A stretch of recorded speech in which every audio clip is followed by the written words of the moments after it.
What changed for you this morning?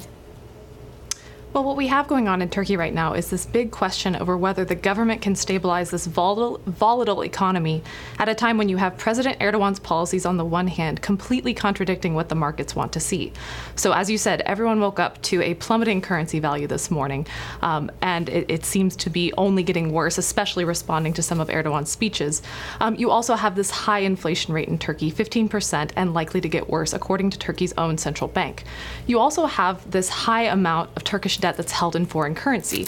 That's ordinarily not a problem, but because of that plummeting currency value, it's making the situation in Turkey seem really risky to not just Turkish investors, but everyone outside of Turkey as well.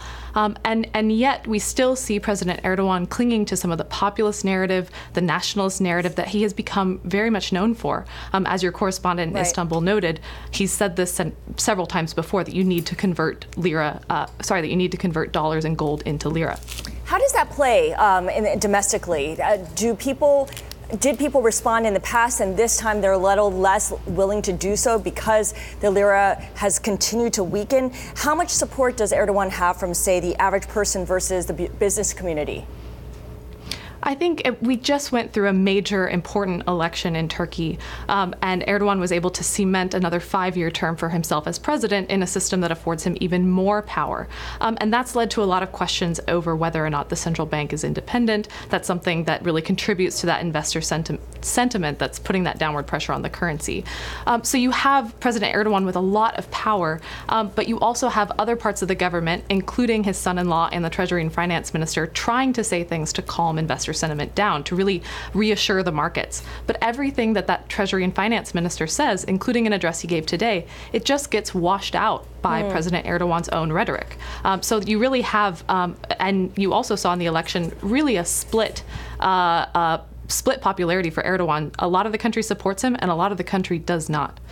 You've been through a lot of emerging market crises and a lot of political changes in your time. I wonder, though, is it too soon to say come Monday morning there's a run on the banks, that people are that nervous? Is that going too far?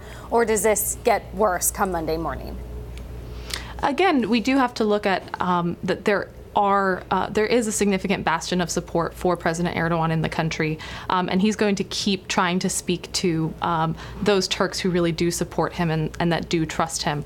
The problem is that banks outside of Turkey are looking at the amount of debt that Turkey holds and is looking at it as the contagion effect that it can have on their own balance sheets. So I think that right now we really have to look at what Turkey's government tries to do to balance. I think we're going to continue to see President Erdogan rile up the markets, and we're going to continue to see other parts of the government try and calm them down. Give us the backdrop here, Emily. What's the level, if any, of internal political turmoil and discord in the country? You mentioned that there's a real split there among the populace, those who support Erdogan and those who are against him. I had thought Erdogan vanquished his opponents. Is that too simplistic?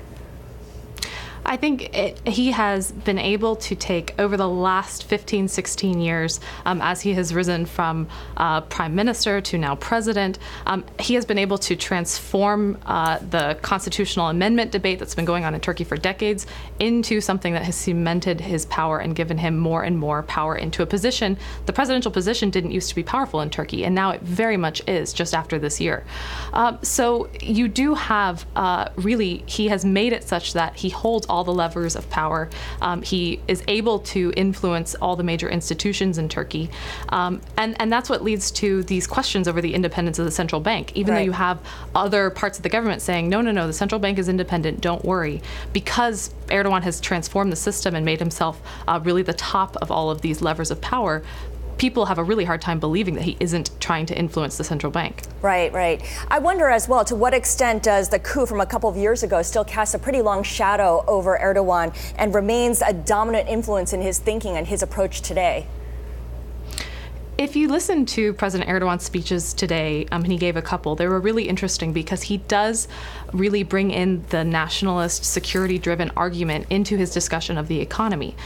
President Erdogan's entire, one of the main drivers of his thinking on the economy, and one of the main things he says to the population is, we are undergoing economic warfare from outside. All of our economic woes are coming from outside of Turkey. And, the United States, he didn't name it specifically today, but it's implied that the United States is causing this economic pain for Turkey. He ties that in with a national security argument, and that is actually going to help Erdogan maintain popularity in the face of the currency plummeting, especially when we have President Trump issuing tweets like he did this morning about doubling the tariffs on Turkey. It feeds right into Erdogan's narrative.